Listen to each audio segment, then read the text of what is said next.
Berbagai macam kesibukan meliputi warganya, hingga sedikit kesempatan untuk berbagi rasa.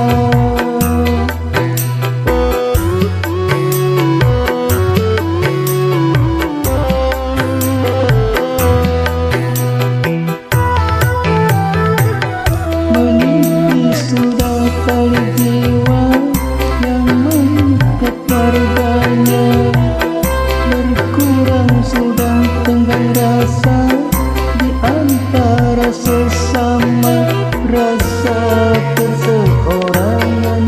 Sikap warga ibu kota, rasa kebersamaan sudah memprihatinkan.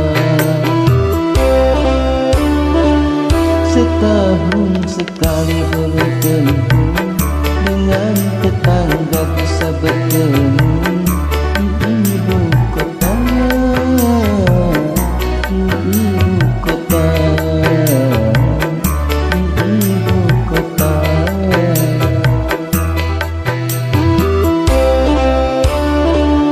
Bagaimana pun tinggi-tinggi, hidupnya pun sudah nafsi-nafsi di ibu kota,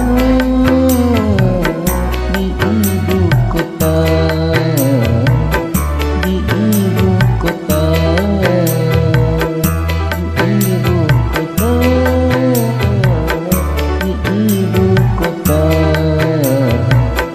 di ibu kota, di